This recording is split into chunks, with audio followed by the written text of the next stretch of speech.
October 29, 2017 was the last time that we saw Deshaun Watson on a football field in a competitive game, and therefore, by definition, that was the last date that we saw watchable football out of the Houston Texans. Once Watson went down with a torn ACL a few days after that game in Seattle, the Texans went on a 1-8 downslide that made the city want to forget football exists. So now Deshaun Watson is healthy, and last night, prior to the Texans' 17-10 win over the Kansas City Chiefs in Arrowhead Stadium, he was among a slew of Texans veterans who are working out on the field before the game, the type of workout that would indicate we will not see him play that night. Admittedly, as that played out while I was doing the pre-game Texans show, it felt a little like Christmas was being pushed back to New Year's.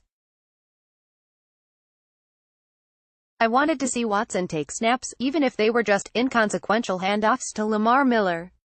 In the end, though, Watson was the rare person performing that workout who actually wound up playing in the game, albeit for one series in which he completed one pass for 4 yards.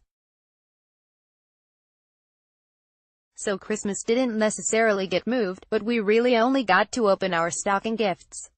And that's fine. In the end, thanks to some stellar backup QB play and a goal line stand in the final minute, the Texans came away with the win. In a game where it's more about guys fighting for jobs than the outcome on the scoreboard, there were winners and losers. Let's examine winners for Jordan Akins. It feels like Bill O'Brien has been trying to find a dynamic solution at tight end for 4 years now, and that the drafting of both Akins and fellow rookie, 6th-round pick Jordan Thomas, was the enough is enough moment. These are two very athletic rookies, and we got a taste of what things might look like this season from Akins, who scored both Texans touchdowns and looked like a dangerous weapon. Akins is a 26-year-old rookie, thanks to a stint in minor league baseball, and it's fun to think what he might be able to do down the seam and in the middle of the field with Watson under center. 3. Troymaine Pope. With Deonta Foreman on the PUP list, there are snaps to be had at running back behind Miller. Alfred Blue got first crack at it last night, and he was, well, positively Alfred Blue. 8 carries, 14 yards, and a dropped pass in the flat. I have no idea why this team keeps Blue around, but whatever.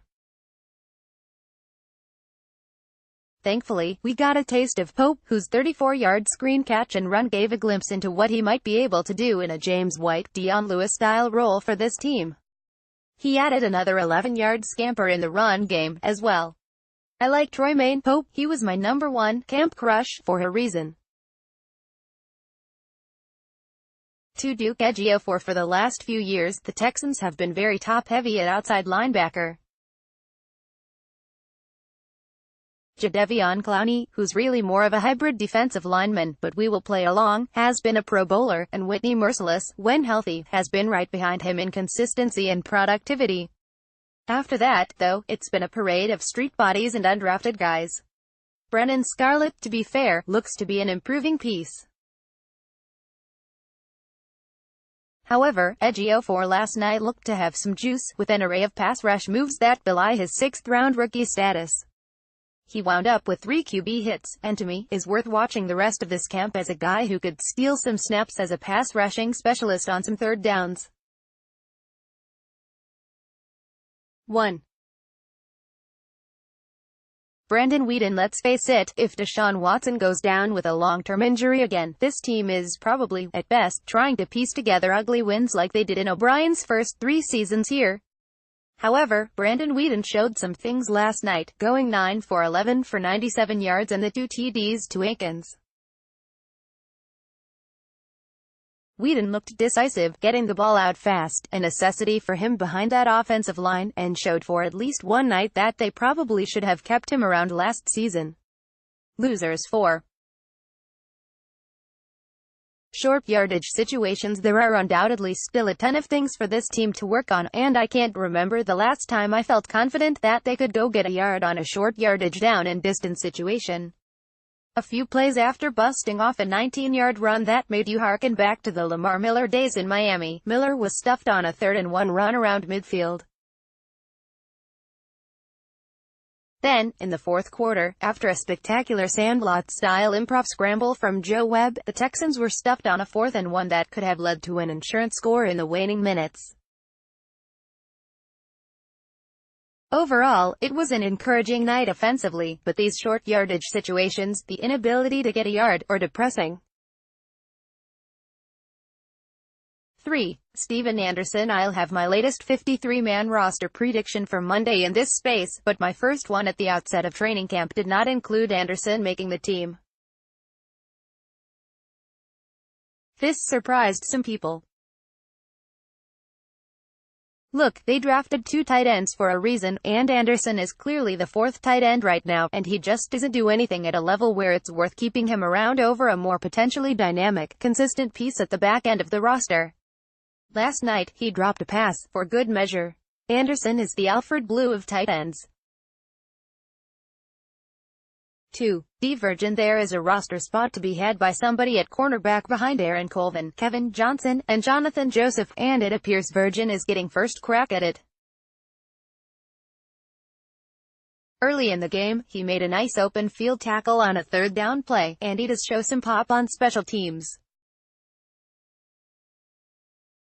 However, Virgin was burned over the top for the Chiefs' only touchdown, and his pass interference penalty in the end zone set up the Chiefs' series of downs at the end of the game. Virgin was bailed out by some vanilla play calling from the Chiefs, and some solid goal line defense by the Texans. Strangely enough, I think I might have Virgin in my next 53-man prediction, in part because the depth is so iffy at cornerback. 1. Brock Osweiler. One thing about preseason week 1, with as many quarterbacks as have played here in the last 5 seasons, it's almost like a 1-week season of This Is Your Life for Texans fans, and if there were a season finale for that series, it would be Brock Osweiler.